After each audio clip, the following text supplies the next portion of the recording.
says the general, being only too glad to get him back at all. So then in 10 minutes there wouldn't be a buck in camp, but next morning they shows up again, each with about 50 head of hosses. "Where'd you get those hosses?" asks the general, suspicious. "Had 'em pastured in the hills," answers Geronimo. "I can't take all those hosses with me.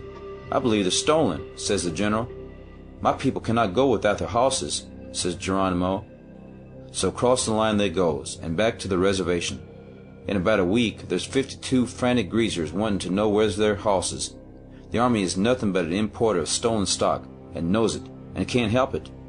Well, as I says, I'm between Camp Apache and the Mexican line, so that every raiding party goes right on past me. The point is that I'm 1,000 feet or so above the valley, and the renegades is in such a devil of a hurry about that time that they never stop to climb up and collect me. Often I've watched them trailing down the valley in a cloud of dust. Then in a day or two a squad of soldiers would come up and camp at my spring for a while. They used to send soldiers to guard every water hole in the country so the renegades couldn't get water. After a while, from not being bothered none, I got thinking I wasn't worthwhile with them. Me and Johnny Hooper were pecking away at the old Virginia mine then. We'd got down about 60 feet, all timbered, and was thinking of cross-cutting. One day Johnny went to town, and that same day I got in a hurry and left my gun at camp. I worked all the morning down at the bottom of the shaft, and when I see by the sun it was getting along towards noon, I put in 3 good shots, tamped them down, lit the fuses, and started to climb out. It ain't no ways pleasant to light a fuse in a shaft, and then have to climb out a 50-foot ladder with it burning behind you. I never did get used to it. You keep thinking, now suppose there's a flaw in that fuse, or something, and she goes off in 6 seconds instead of 2 minutes. Where'll you be then? It would give you a good boost towards your home on high anyway. So I climbed fast and stuck my head out the top without looking, and then I froze solid enough. There, about 50 feet away, climbing up the hill on mighty tired horses, was a dozen of the ugliest Chiricahuas you ever don't want to meet, and in addition, a Mexican renegade named Maria, who was worse than any of them. I see once the horses were tired out, and they had a notion of camping at my water hole, not knowing nothing about the old Virginia mine. For 2 bits, I'd have let go all holts and dropped backwards, trusting to my thick head for easy lighting. Then I heard a little fizz and sputter from below. At that my hair rizzed right up so I could feel the breeze blow under my hat. For about 6 seconds I stood there like an imbecile, grinning amiably. Then one of the Chiricahuas made a sort of grunt, and I saved that they'd seen the original exhibit your Uncle Jim was making of himself.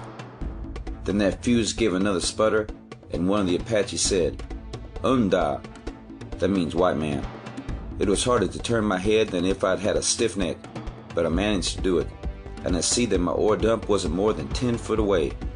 I mighty near overjumped it, and the next I knew I was on one side of it and those Apaches on the other. Probably I flew. Leastways, I don't seem to remember jumping. That didn't seem to do me much good. The renegades were grinning and laughing to think how easy a thing they had, and I couldn't rightly think up any arguments against that notion, at least from their standpoint. They were chattering away to each other in Mexican for the benefit of Maria.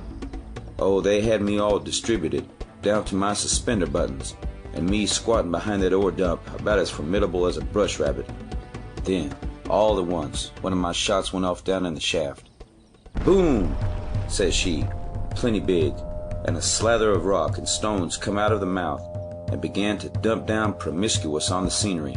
I got one little one in the shoulder blade and found time to wish my ore dump had a roof. But those renegades caught it square in the thick of trouble.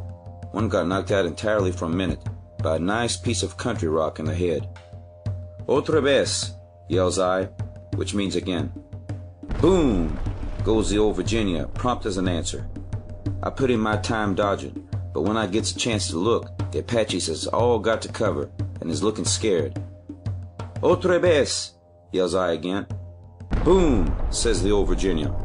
This was the biggest shot of the lot, and she surely cut loose. I ought to have been halfway up the hill watching things from a safe distance, but I wasn't. Lucky for me, the shaft was a little on the drift, so she didn't quite shoot my way, but she distributed about a ton over those renegades. They sort of half got to their feet uncertain. "Otra vez," yells I once more, as bold as if I could keep her shooting all day. It was just a cold, raw blazer, and if it didn't go through, I could see me as an Apache parlor ornament. But it did.